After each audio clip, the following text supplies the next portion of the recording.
Yes, my sports to the bone people. I tell you, my viewers and subscribers, earlier this morning I was putting together that playing 11 that I would use for the game tomorrow, and I had some problems, man. It was definitely hard to pick that playing 11. You know, I'm happy that we have a squad like that, where I was shuffling to pick a playing 11, because a couple months ago, even a year or two ago, I would just easily reel off and say, alright, Lewis, Brandon King, or Mears, Brandon King. Then I would probably have Poor and, you know, Rovman Powell, Jason Hall, Romari Shepherd. It would be easy. But the squad that the selectors have assembled, it's one that I am not going to say they are going to go and dominate the cricketing world. I'm not going to say that. But it is a squad that I think, if the players play to their truest potential, we can hang with or even beat this England T20 squad. It's a nice little squad that England send, but I think we have the experience and we have the youth in this squad, a nice little mix that we could use. You know, I was thinking to myself that it would have been nice to have another out and out real pacer that is in form. But the fact that they have Andre Russell in the team, you know, you would expect him to bowl. You would expect him to do that job, right? But as I said, it's a good problem to have. And most of the players that have assembled, they are players that you can look to go into the World Cup and after the World Cup with. Right? You're probably not going to have Russell after the World Cup, but majority of those players, once they keep performing, these are players that can be around for a little time based on their age. Right? People like Shea Hope and King and Poor and Rutherford and all of these guys, once they remain in good form, they are players that can definitely play for a good period of time.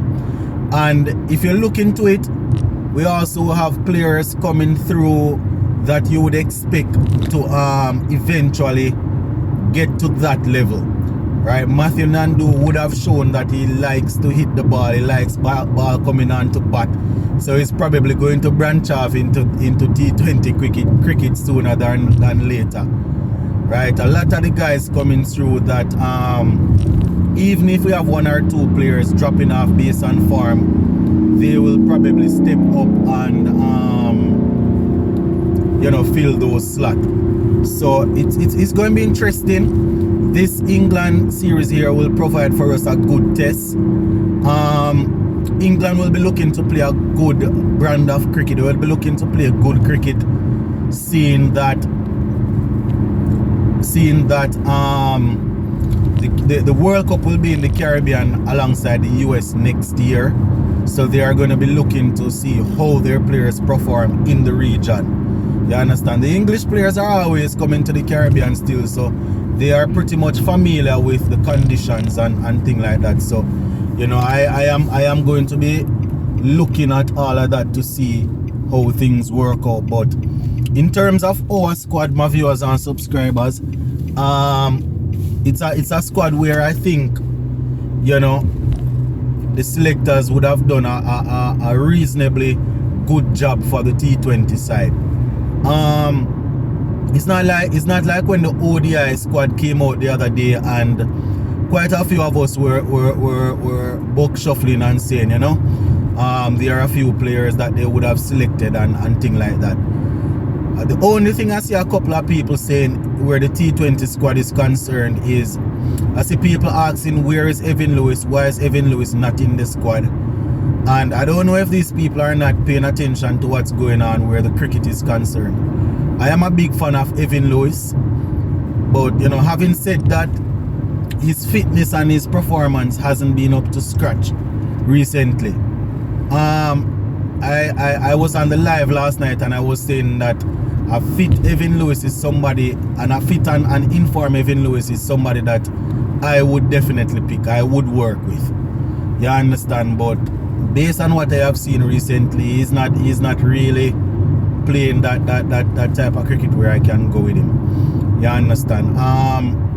So that is basically what I would say where Evan Lewis is concerned. I see a few other people asking about my countryman Fabian Allen, and you know, I keep on asking people, I keep on putting in the comment section when people suggest names. You know, somebody like a Fabian Allen, if Fabian Allen comes in, then you would be looking to leave out somebody. And what I keep on asking people is, Fabian Allen is a left arm spinner who will probably would do some hitting in the back end, but having Romario Shepherd and Russell in the team, you're not going to necessarily select him based on the fact that he can hit the ball, right? You're going to select him as a spinner. So what I'm asking people, or what I would like the guys that are saying that he should be there to tell me, and be honest, are we going to leave any of those two left arm spinners out of the squad? The current left arm spinners, Moti and Sinclair. Are we going to leave those two guys out of the squad to accommodate another left arm spinner in Fabian Allen? It's all good and well when we call our favorite players that we want to be in, you know, right? We all have our favorite players that we think should play, but you know, being realistic now, would you drop any of those guys and accept and say, boy, Fabian Allen would bowl there 4 overs, and then you're going to say because he can give some power hitting at the end? I'm not looking at that. I want the 4 overs come first. I'm putting the 4 overs first before I worry about his hitting. I have Russell and Shepherd who is going to be in the team who can do that hitting, right? So I want 4 overs. Not saying that he cannot take wickets, you know, because he would have proven that he can. But based on form, I can't leave any of those 2 guys out and play him. And all those who want to say I'm bad man in my own country, man, I couldn't care less. I have heard it all before, so I can't do that. I can't play him over them 2 guys, right? So as I said, it's a T20 squad that I don't have a lot of problems with. You know, I don't have a lot of problems with this T20 squad. I can't really say the only thing I would have done would have been to bring Sinclair instead of Raston Chase, right? And probably they are looking to bring Sinclair into the red ball team, right? Because we see him doing his thing with the West Indies A team. That is probably the only thing I would have done. That's probably the only thing I would have done. I would have probably brought in Sinclair instead of Raston Chase, because Sinclair is in form, right?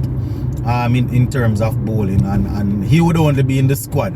And if I wanted to say, listen, the 2 left arm spinners are now working, then you know I would have a half spinner and that is batting well. But Raston Chase, you know, he has done. He's as much as we like to say, boy, it seems as if he cannot be dropped or anything like that.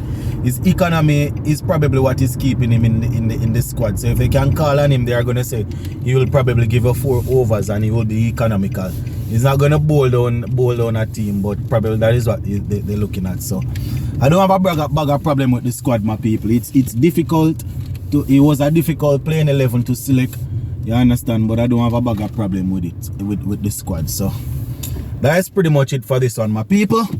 Just wanted to reason with you all a little bit. Go and leave it right here so for now. Big up on yourself.